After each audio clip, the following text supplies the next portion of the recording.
First Take is presented by Chase Inc.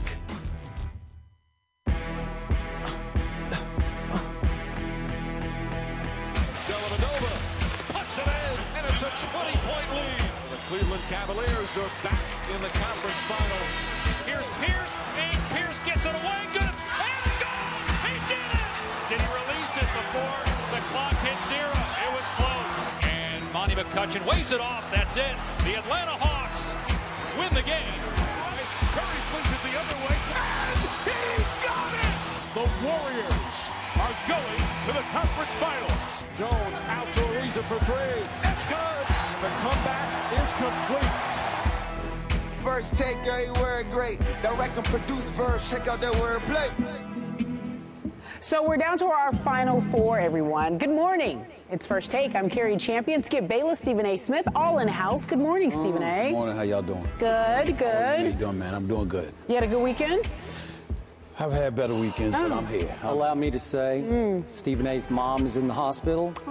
I am praying for her. I am wishing her a speedy recovery so she can get back to keeping you in line for me. Yes. Thanks a lot, y'all. Yeah, I'm sorry about that. Thank you. She's doing better. Okay. Doing better. All right. Well, let's talk some basketball, shall we? The Clippers collapsed.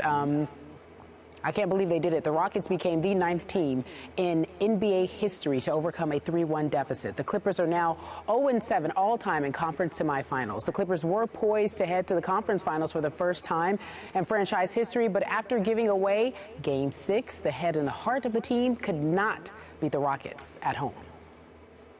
So close. I don't even know what that means anymore. I don't know. Ricky Bobby, like I said, if you're not first, you're last. So being close ain't good enough. All right, it's not good enough. Chris Paul has appeared in 65 playoff games without a conference finals appearance. That's 3rd on the list all time. Doc Rivers becomes the first coach in NBA history to lose multiple series when leading 3-1. So, Stephen A., who's to blame for what happened with the Clippers? Very, very tough question. Obviously, when you have such an epic collapse, and it was an epic collapse, nobody walks away unscathed. Everybody knows what fans, both Skip Bayless and myself, are for Doc Rivers. Yes. We think he's one of the great coaches in the game.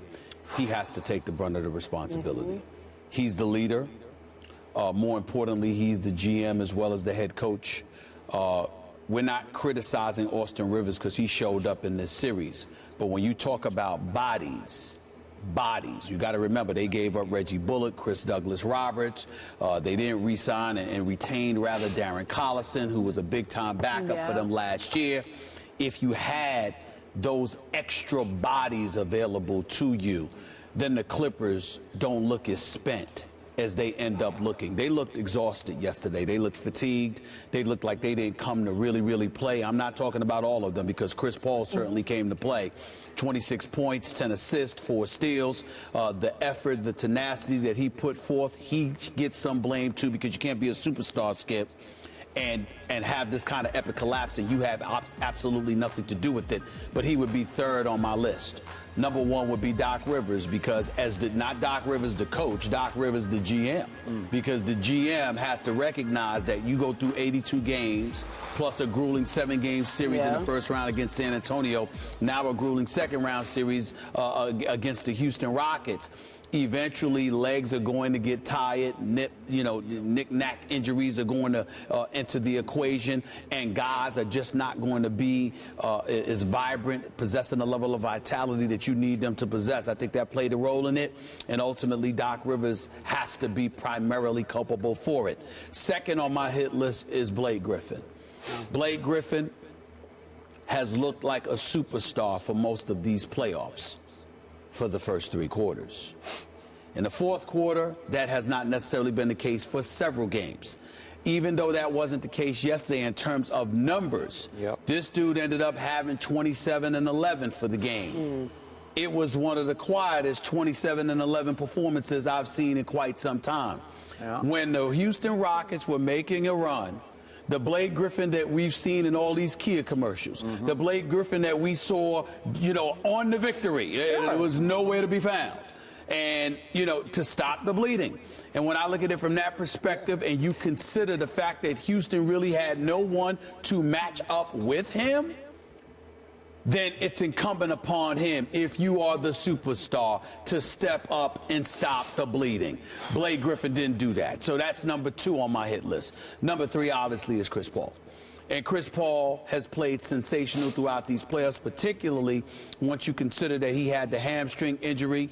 I love him personally. I think he's a big-time player. I think he reminded everybody how big-time he is. But he's also relatively limited, being 6 feet, not being athletic, not having the J that a guy like Steph Curry has. His greatness cannot be denied. But here's where Chris Paul takes a hit. You have a 19-point lead with 2 minutes left in the third quarter of Game 6, on your home court at the Staples Center. It's not just incumbent upon Doc Rivers to sit there and remind brothers this ain't over. You understand? We still have to close this out. We have to debunk history and make sure it's not applicable to us. That is also Chris Paul's responsibility. And the fact that somehow, some way, one thing to lose Game 5, it was almost predictable. Game 5 or 6? Game 5 was predictable. But to then turn around, and they just didn't show up because they knew they had Game 6 on their home court. Right. So you were wrong to take that game for granted. Sure. That's more so on the coach than the point guard. Sure. That Game 6, the point guard and the coach are equally responsible for making sure nobody loses sight of the goal at hand. We are the Clippers. We've never been to the conference finals. We've got an opportunity to take LA. And if I'm Chris Paul, I'm playing in my 64th playoff game at the time. It's now 65 after yesterday, and never having advanced to the conference finals. Only Thurl Bailey out of Utah and Kiki Vandeweghe. They've been the only 2 guys with more postseason games that never advanced to a conference finals. You know, to some degree, about this history, because Chris Paul's highly intelligent, very learned, well-read. He knows this stuff. You can't let them brothers take their foot off the gas the way that happened in Game 6. All right, Stephen A. Doc Rivers said the series turned at Game 5. He felt like they were losing momentum then. Why did you feel as if they could actually turn things around on Game 7? Because you picked them to win. Well, I picked them to win because I felt like, first of all, they were the better team. And I think for a vast majority of this series, everybody saw a team that looked like the better team. They just looked too dominant, too athletic for the Houston Rockets to contend with. And I thought they were going to close out because I had picked them to win the series in Game 6. And up until 2 minutes of the third quarter, I was right on the money, because not only did I think they would win Game 6, I thought it was going to be a blowout. That epic collapse is something I don't recall ever seeing, other than the Yankees losing to the Red Sox after being up 3-0 in 2003, which I still haven't recovered from. My point to you is that I thought it was over in 6. So I'm saying, okay, where's your pride? Where's your dignity? There's no way on earth you're going to sit up here and lose this Game 7 after blowing it. And they did that, too. They just, you know, Blake Griffin and others, I mean, emotionally, they just didn't appear as strong as I thought they would be. Mentally, rather, not emotionally, mentally. All right. So, you made a lot of very good points from my heart, very fair points, and maybe mine is going to be unfair. Okay. But I hear everything you said about a guy I love in Doc Rivers, about a guy I've tried to come to love in Blake Griffin. I thought for a while he was the best player in the playoffs. Agree with your fourth quarter points. I thought J.J. Redick stunk it up yesterday when they most needed him. Shot 2 for 9 from 3 with 6 turnovers, 3 in the first quarter. That won't get it done. Jamal Crawford, they leaned so heavily on him to come in and just change the game. And he made 3 out of 9 from 3 yesterday. 6 of 18 all those, it's just not good enough. And I do want to credit the Rockets for hanging in until they finally caught fire. And when they caught fire, it was just too much for this other team. But this is just me, again, from the heart. The man most responsible for this all-time ugly collapse was the man. It's Chris Paul. That's just me. I get you about Doc, and I'm trying to be fair because I'm a big Doc fan. So maybe it's 50-50, but I'm going to go 60-40 Chris Paul here. I hear what you say, and I've tried to really, let it sink in that he's only 6 feet tall. Allen Iverson was only about the same size. Is that fair? I think they're pretty close, right, in height?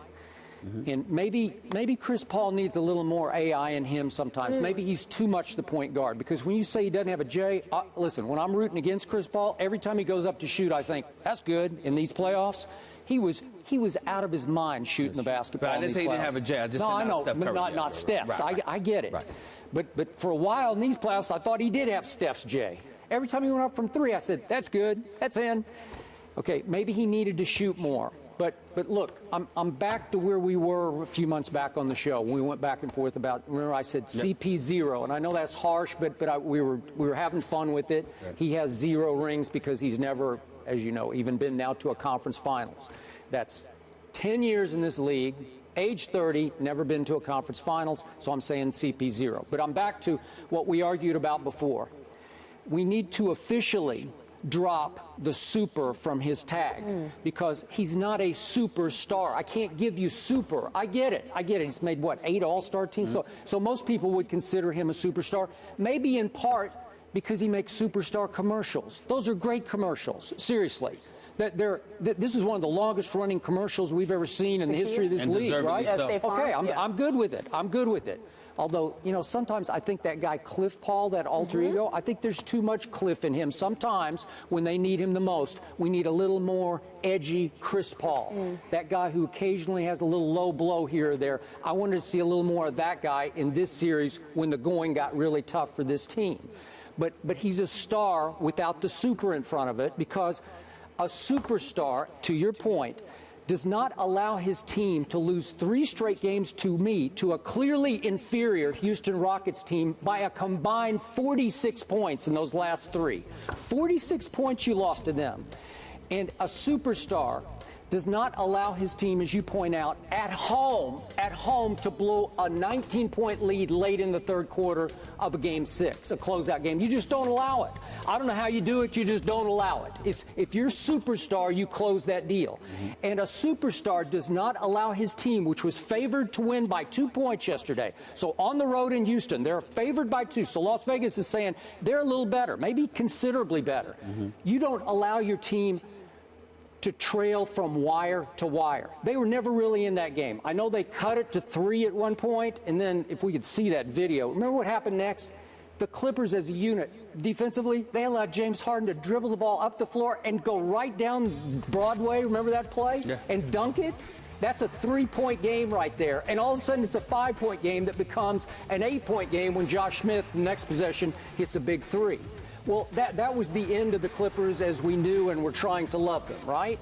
So, in the end, look, Chris Paul is a great leader of the Players Association, right?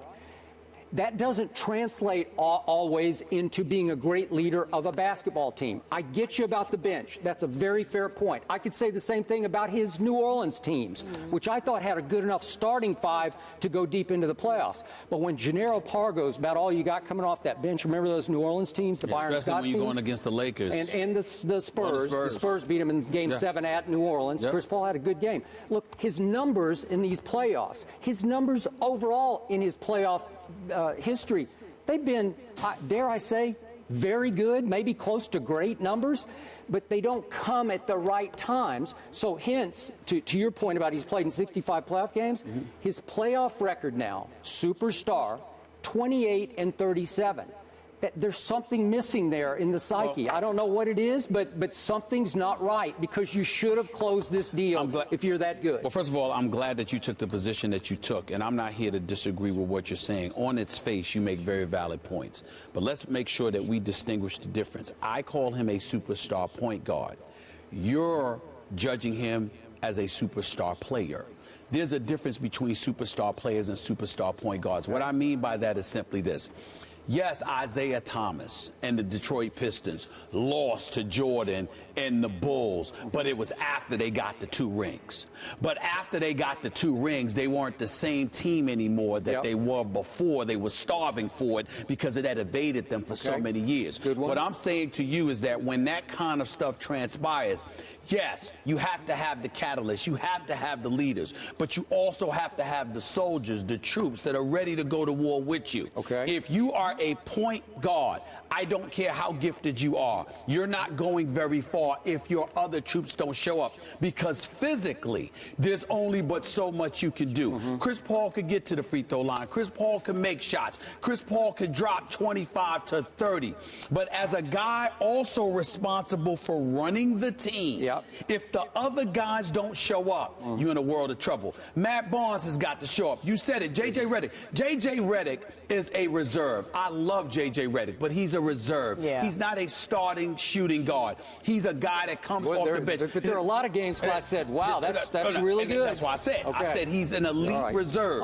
But as a starter, there are some days he's going to come. For example, you'll relate to this, Vinny the Microwave Johnson. Remember how potent he was, how beautiful he was? But guess what? He came off the bench as a reserve for a reason, because he wasn't as consistently reliable as Joe Dumars. When you're playing that two-guard position, I need to be able to pencil you in under the worst of circumstances. You're going to help take me to the promised land because I can rely on you. When you are a point guard, a miniature one, not one like Magic, who's 6'9", and all of a sudden could go into the post and can drop hooks into the lane and can get to the free throw line and can see over everybody, and he's already the ultimate visionary. I'm talking about the quintessential prototypical point guard. Remember, Steve Nash never played in the finals. Why? Because as elite as Houston, as Phoenix was, all right, or even Dallas with Dirk Nowitzki, a younger Dirk Nowitzki, you're a point guard.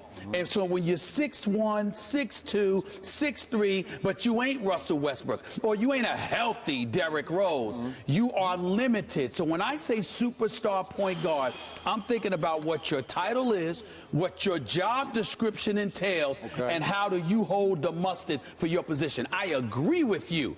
I think superstar, no, I don't think Chris Paul. I think LeBron. I think Kobe. I think D. Wade. I think guys like that. Kevin Durant, of course. Russell Westbrook. But when I say point guard, I'm with you. That's what I do. Okay, but there's something as a leader of a basketball team, when you have a 19-point lead at home, I don't know what buttons you push. I don't know what it's almost what you do off the floor as much as on. It's almost as much as what you say during timeouts. Blake, I'm going to get you the ball. You take us home. You know, you're going to get to the free throw line. Like whatever what you it saw is. in Game 7 against the Spurs. That's what you saw. That's where he was. Or Isaiah years ago, he gives John Sally. Always tell me this story. He gave John Sally the ball. John Sally missed the layup. He said, "You do it again." I'll let you make your point. That's it. I'll let you make your point, right Skip. But who else is a superstar point guard then? Like well, Steph Curry's a superstar point guard. Okay. I mean, so I'm just trying to get the difference. He's not a superstar. He's a superstar point guard. He's a superstar point guard. And by the way, on Isaiah, and I know a lot of our younger viewers aren't real sure about it, but leader, listen, I thought he was a great leader, and I still thought he was a better scorer than he was a point guard. That's just me. There was more two in him than one. That's not just you. Most people when it was agree. When it was time, Isaiah could flat out take over the game shooting the basketball. That's why Chris Paul's on the list. He's one of the three on the list. All right, gentlemen, let's move on. Let's talk about the Houston Rockets. Let's give them some shine. Houston Rockets against the Golden State Warriors in the NBA's Western Conference Finals beginning Tuesday in Oakland.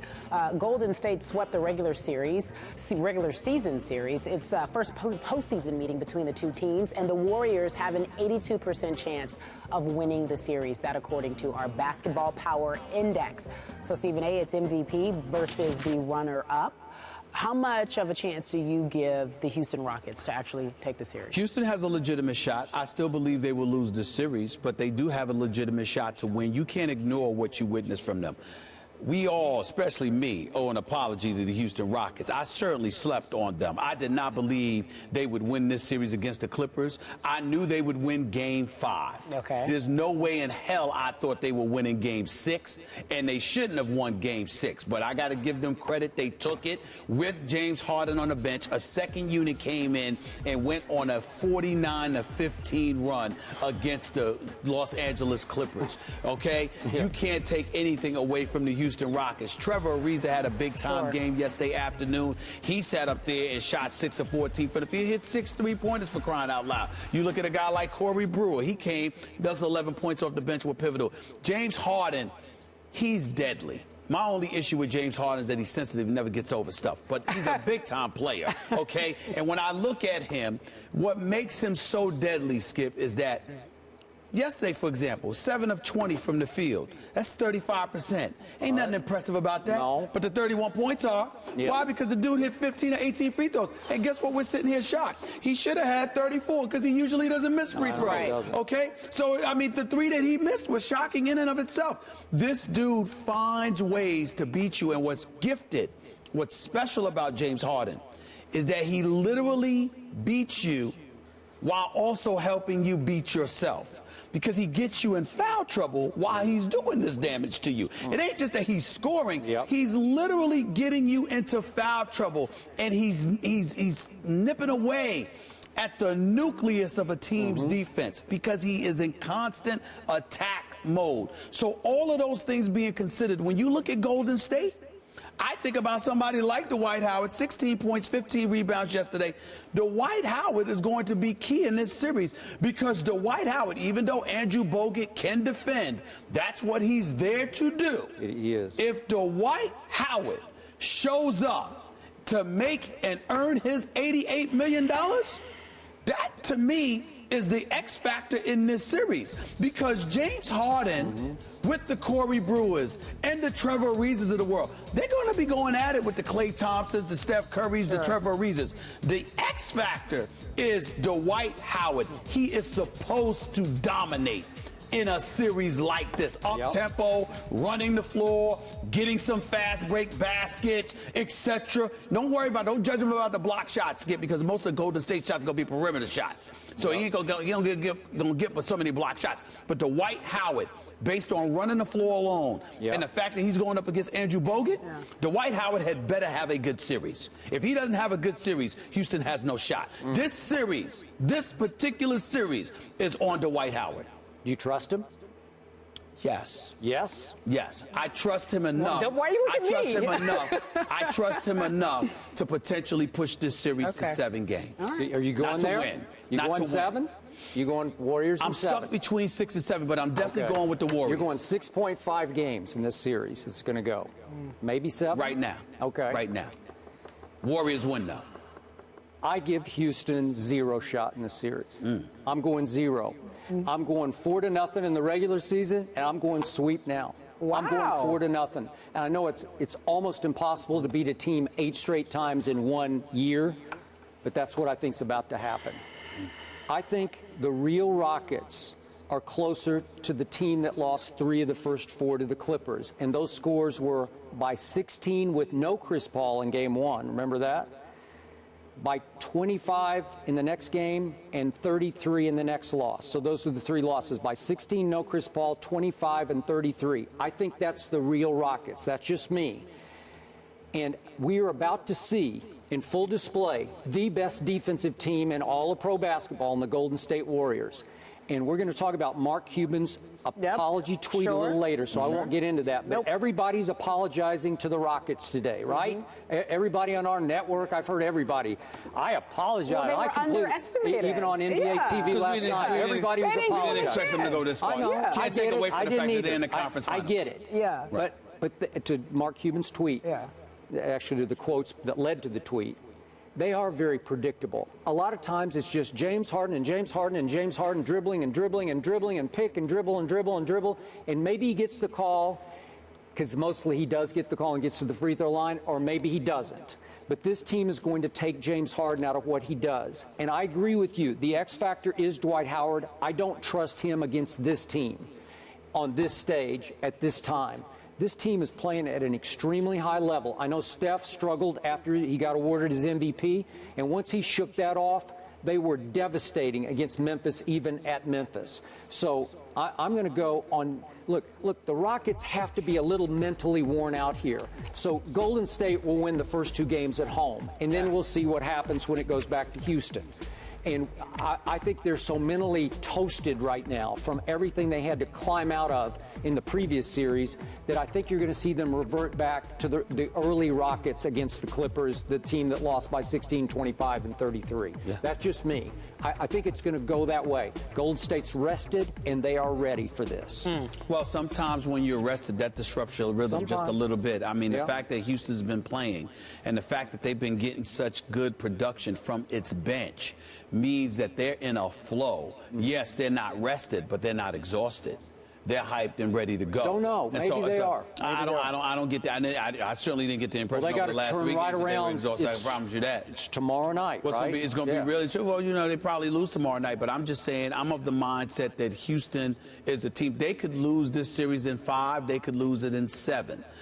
There's no question in my mind because, again, Golden State could walk into Houston and steal one. They walk into Houston and steal one. It ain't coming back to Houston for a Game 6. I don't see them coming back from a 3-1 deficit against Oklahoma. Against Golden State. So I don't see that happening. But, again, styles make fights. And I think that the brand of basketball that that Golden State plays, it can work to Houston's detriment one night, Houston's advantage another night. Okay. But Dwight Howard has to be consistently dominant in this series, or your prediction will hold true. He's got to give him something. They're not supposed to have an answer for Dwight Howard. Stephen A. says Dwight Howard is the X factor. He's still picking the Warriors to take it in 6, possibly 7, and you said a sweep. That's a bold prediction. We talked about the collapse of the Clippers. Mr. Laker himself, Magic Johnson, tweeted about it. We'll get to that a little later on in the show. Coming up next, though, Robert